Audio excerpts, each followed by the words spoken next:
Okay. Can I continue? Can I start? Yes, sir. Yes, sir. Okay. So we finished the antenatal history. Now the natal history. Okay, when the child was born. Okay. So first thing you have to ask whether the child was is it a full term delivery or a preterm delivery or a post term delivery. Okay. Full term normal vaginal delivery or full term operated delivery or preterm operated delivery, post term operated. Okay. In this way you will have to ask. Okay. What do you mean by full term? You mean 37 completed weeks. Okay, full term is 37 completed weeks is full term delivery.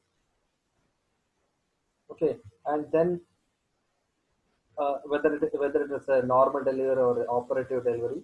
Okay, what is if it is operative? If it is a LSCS, what was the indication for that? Okay, what was the indication for the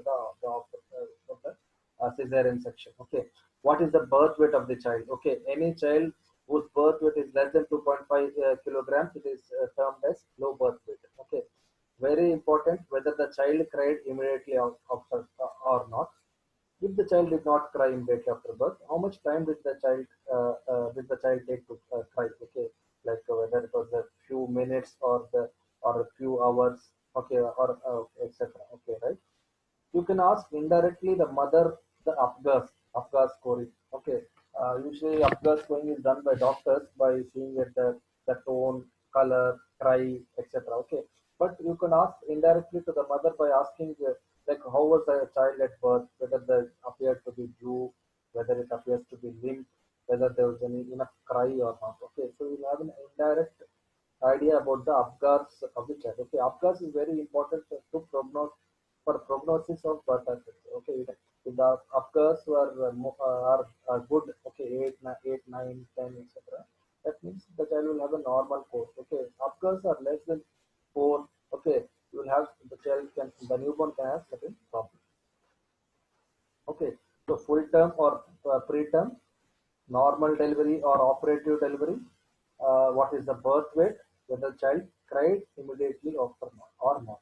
These are important things which you'll ask in the natal history.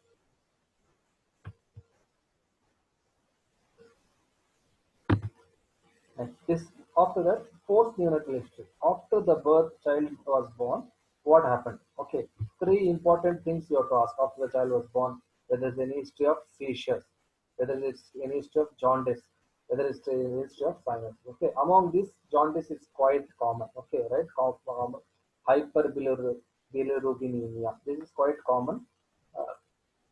There's an entity called as physiological jaundice. There's an entity known as pathological jaundice. Physiological jaundice is very, very common, occurs in more than 50 to 60% of all newborns. It is not, since it is physiological, or we need not worry that much, okay, right? But sometimes it can be pathological jaundice. For example, if the child has got jaundice within first day of life or after 72 hours, right? It can be a problem, okay? Jaundice beyond a certain level, okay, beyond 15 milligram per deciliter can cause condition in the brain known as kernicterus, which can lead to cerebral palsy. Okay, then you need to ask whether the child has got any seizures. Okay, seizures in the newborn period can be due to hypoglycemia, hypercalcemia, birth injuries, birth asphyxia, etc. Whether the child had any central cyanosis. Okay, uh, when I say cyanosis, okay, there are two entities. One is acrocyanosis. Okay, peripheral cyanosis. If you see a newborn, the upper limbs and lower limbs will be somewhat blue. That is not cyanosis. Okay, it is because of hypothermia. Because of hypothermia, you need not worry about that. You have to just put the child under the warmer. But if the child has got central cyanosis, lips or tongue, okay, lips or tongue, if the child has got central cyanosis, then you need to worry about that. Okay, so you'll have to ask about all these things. Then next, how much time was taken to breastfeed the child? Usually, in operative delivery, we put the child for breastfeeding within 2 hours. For a normal delivery, within half an hour. Okay. Next, you have to ask whether there is any history of NICU admission. Okay, right? If yes, okay. If yes, what was the duration of that admission? what is the what sort of treatment was given, what there any history of seizures. Okay, uh, children having a significant NICU history, okay, usually is associated with a bad prognosis. Okay, treatment, for example, what sort of treatment was given for the child, whether the child was given IV medications, whether the child was given any expressed breast milk, okay, right, etc. All these things you are talking in the treatment history. Okay, seizures, whether child had got any seizures during the neonatal period, you will have to ask them again. Okay, and again it depends whether child seizures can be there in different conditions. Preterm child can have seizures, child with sepsis can have seizures, child with hypoglycemia, hypocalcemia, child with birth asphyxia. All these children they can have seizures. So that is the reason we need to ask. Okay, this history is especially very important in neurological cases. Okay, for example, suppose a child has come to you with cerebral palsy. Okay, so this all this history is very important. Why? Because many of the children with cerebral palsy they might have had a history of birth asphyxia, they might have had a history of preterm delivery, they might have a history of not praying after birth, they might have had a history of seizures, requiring any prolonged NICU stay, requiring medications, etc. Okay, in those cases, this history is very, very important.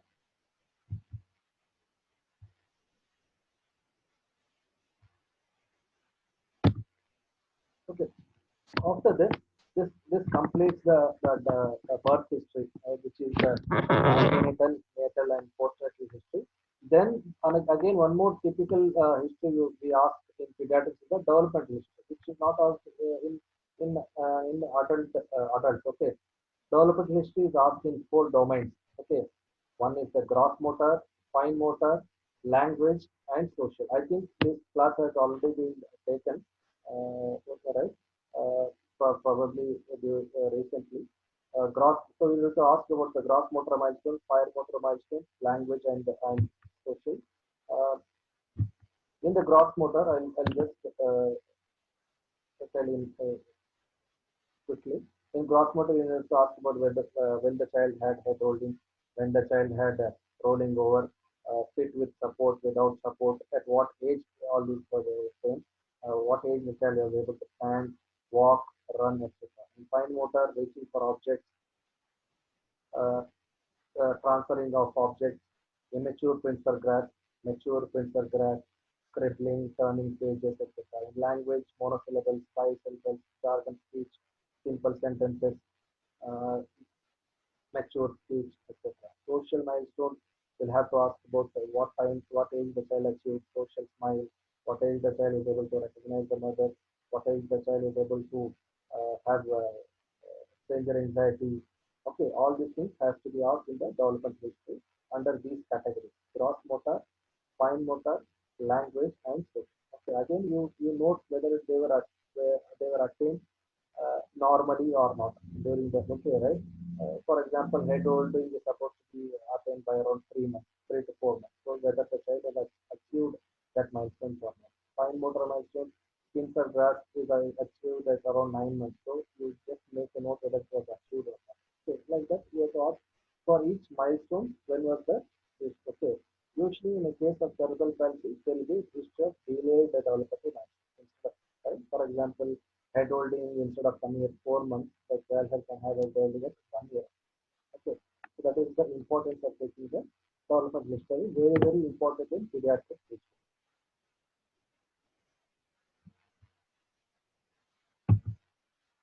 Next, after development history is the immunization. Okay, right? Immunization is very, very important because to prevent for vaccine preventable diseases.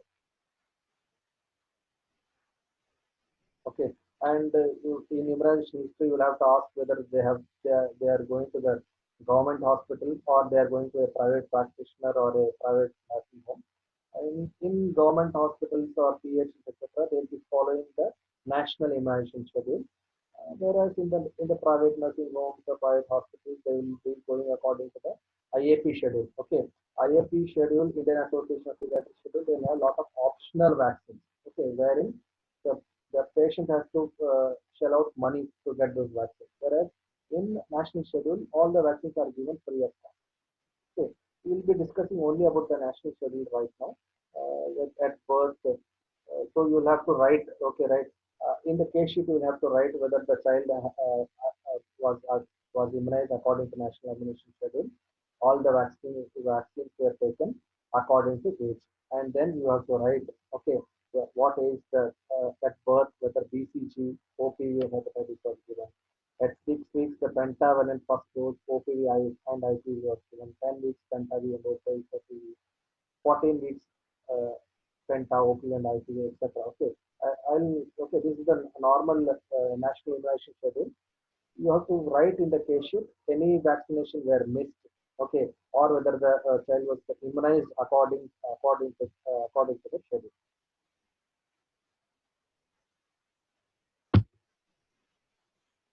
After the immunization history, you'll have to take the nutritional history. Okay, unlike in adults, nutrition history will have to take in detail. Okay, right? In adults, we'll ask only whether they're not vegetarian or non-vegetarian. But here, you'll have to ask by the 24-hour recall method. Okay, right? You one day before coming to the hospital for full 24 hours, what all the child had. Okay, right? And then you'll have to write each the calories and protein content of each and every foodstuff taken by the child, add up everything, and then at the end, you have to match with the recommended the daily allowance. Okay,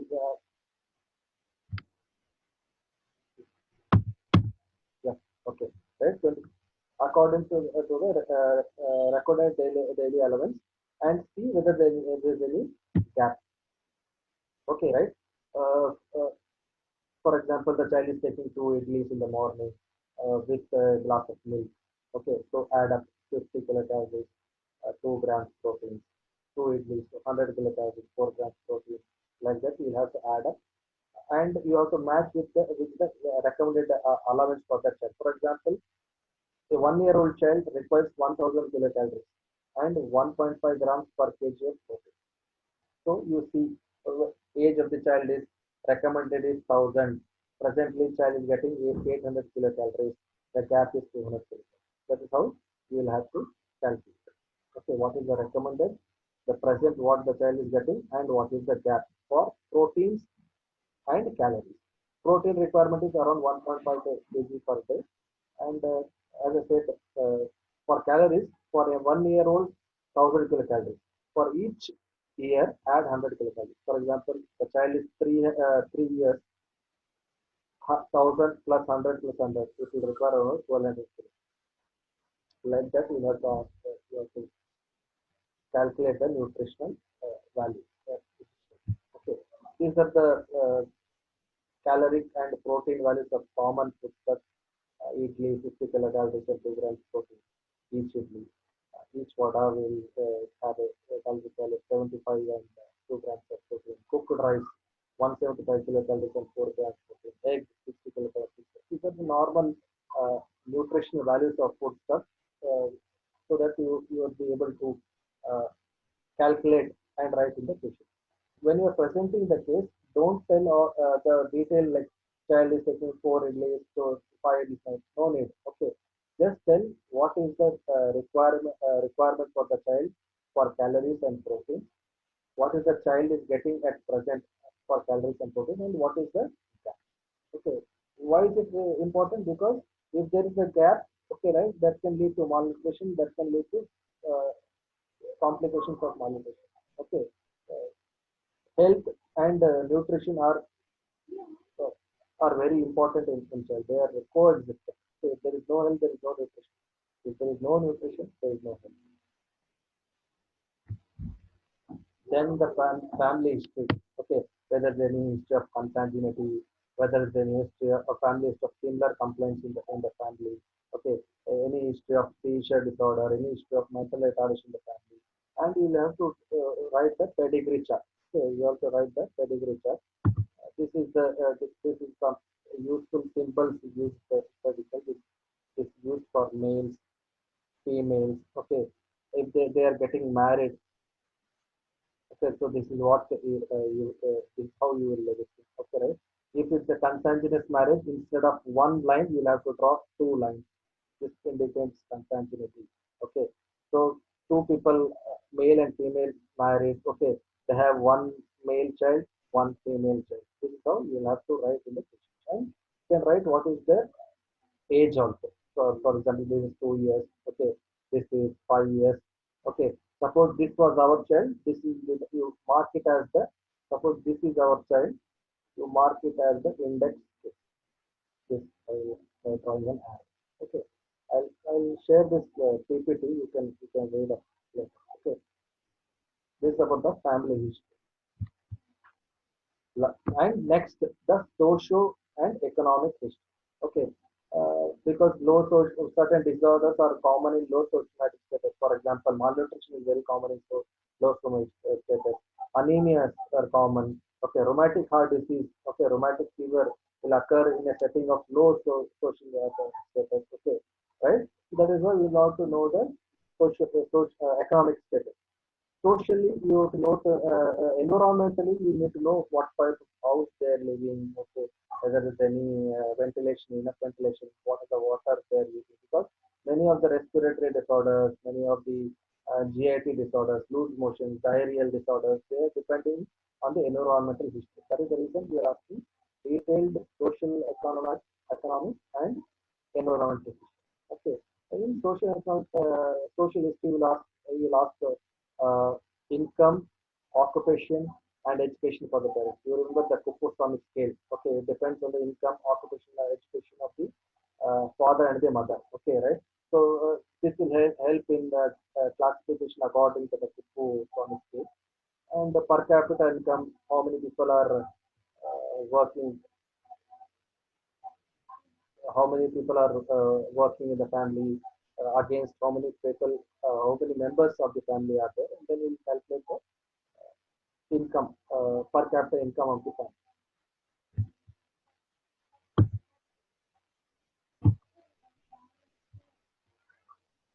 Next, about the housing conditions. Okay, whether it's a kacha house or a pakka house, whether it's the roof, okay, is thatched or cemented, floor is mud or cemented or tiled.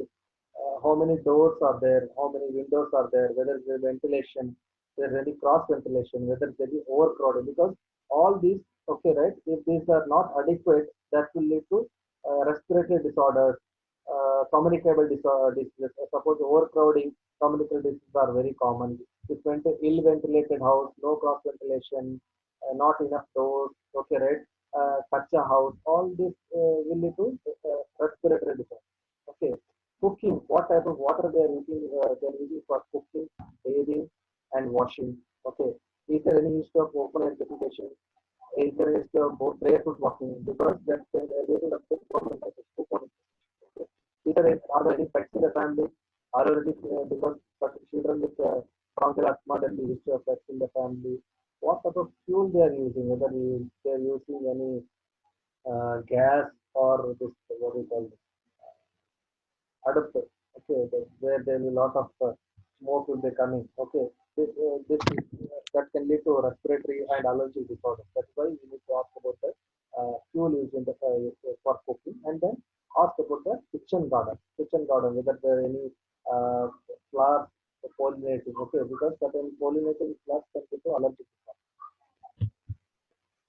Then to ask about the allergic history, whether child is allergic to any drugs or food stuff like eggs, milk, and meat. Contact history. Contact with a history of tuberculosis or any communicable disease. Okay, tuberculosis. Contact with tuberculosis is defined as any person of close proximity taking or taken ATP drugs in the past 2 years is known as a contact of tuberculosis. So this completes the history in tuberculosis. Okay, right? Name, age, sex, address, informant reliability, chief complaints, history of present illness, past history, and antenatal, natal, and postnatal history, developmental history, immunization history, nutrition history, family history, social and economic history, allergic and contact. Okay, birth history, developmental history, immunization history, nutrition history. These are certain typical in a pediatric age. Okay, just one more, two more slides, and then we can.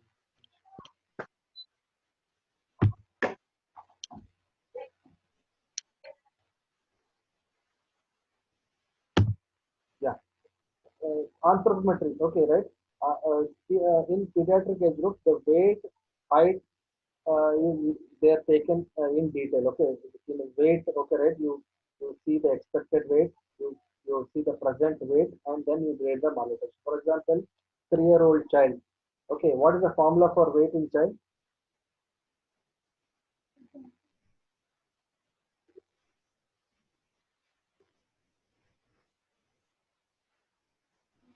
Anybody? Okay, age into 2 plus 8. Okay, age into 2 plus 8 is the formula. Formula for calculating the expected weight. Then you see the present weight and grade according to the grade the malnutrition. Height and length again. Uh, the formula for height is age into 6 plus 77. See the present height, see the expected height, and plot on the percentile curve. Take the head circumference and again uh, compare compare with the expected head circumference for that age group. See the chest circumference, compare with the expected for that age group. Apart from this, in children less than 5 years, you should take the mid-arm circumference.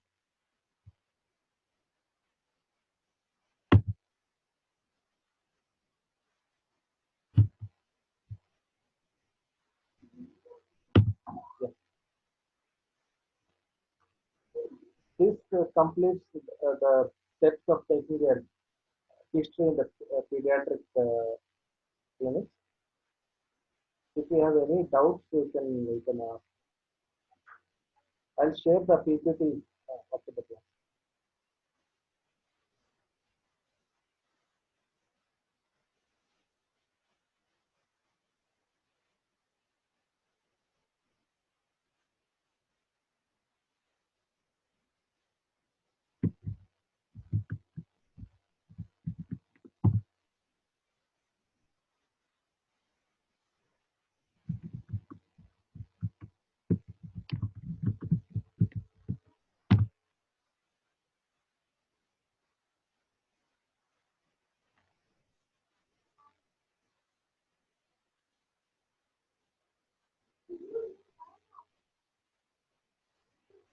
Yes, sir. Okay. If there is nothing else, shall we conclude? Yes, sir. Okay. Yes.